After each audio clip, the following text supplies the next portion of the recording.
उत्तर प्रदेश की बात करें तो उत्तर प्रदेश ज्यादातर जातियों में बटा हुआ प्रदेश है।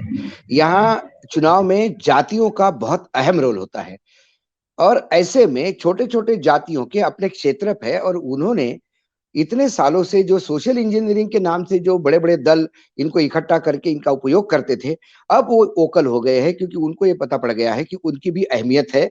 ये बड़ी कांटे की टक्कर है।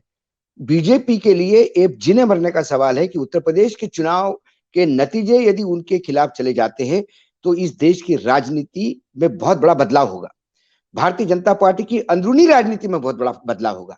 इसीलिए भारतीय जनता पार्टी के तमाम बड़े नेता पूरे दिल से, पूरे ताकत से अपने आप को झोंके हुए हैं उत्तर प्रदेश में और कोई चांस नहीं छोड़ना चाहते, इसलिए छोटे से छोटे राजनीतिक दलों से भी वो समझौता करने के लिए पड़े हैं। दूसरी ओर जो समाजवादी पार्टी जो सबसे बड़ा दल दिखाई देता है उत्तर प्रदेश में जो बीजेपी को टक्कर दे रहा है, वो भी कोई भी चांस छोड़ नहीं रहे हैं। जो लोग उनके पास आ रहे हैं, उनके साथ वो सकारात्मक रूप से बात करके उन्हें क्या दे सकते हैं, कैसा डील कर सकते हैं, ये तमाम बातें हमको दिखाई दे रही है। इसलिए अखिलेश के पास जो भी आ रहा है, अखिलेश से मिल के जा रहा है, तस्वीरें ट्वीट हो रही है, ये मैसेज देने का प्रयास किया जा रहा है कि अखिलेश का भी कुनबा रोज एक-एक नई राजनीतिक छोटे-छोटे दलों से बढ़ रहा है।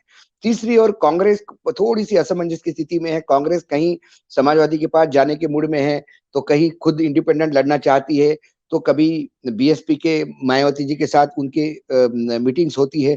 लेकिन जहाँ तक कांग्रेस का सवाल है, जो रणनीतिकार बताते हैं कांग्रेस के, उनका फोकस मेन 2024 है।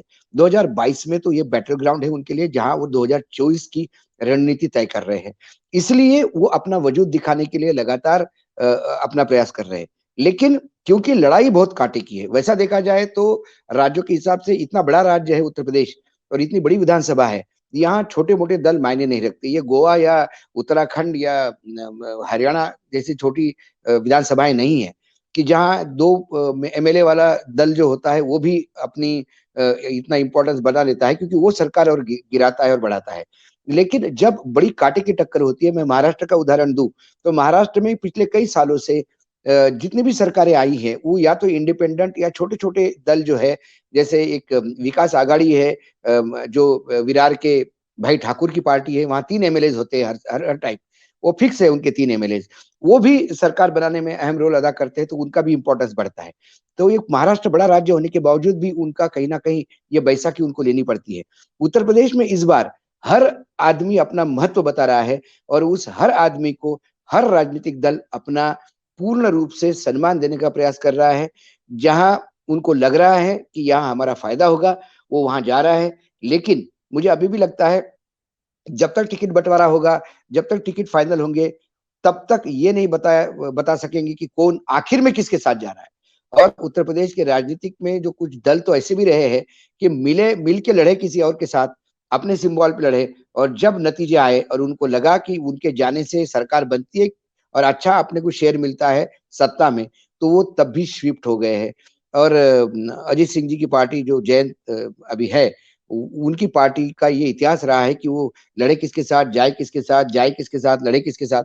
तो ये समीकरण आपको लगातार इनकी हलचल जो है, वो लगातार दिखती जाएगी क्योंकि द हाउस बड़ा है, राज्य बड़ा है, राजनीतिक दल दोनों जो लड़ रहे हैं आप आमने-सामने वो बड़े हैं, लेकिन टक्कर इतनी काँटे की है कि ये छोटे-छोटे राजनीतिक दल भी समीकरण बदल सकते हैं। इसलिए इनकी अहमियत उत्तर प्रदेश में बहुत ज़्यादा बढ़ी हुई है। और आप हमसे जुड़े रहने के लिए सब्सक्राइब करें YouTube पर, फॉलो करें Twitter पर और लाइक करें Facebook पर। और ज्यादा जानकारी के लिए आपको टाइप करना होगा सिर्फ न्यूज़ नशा।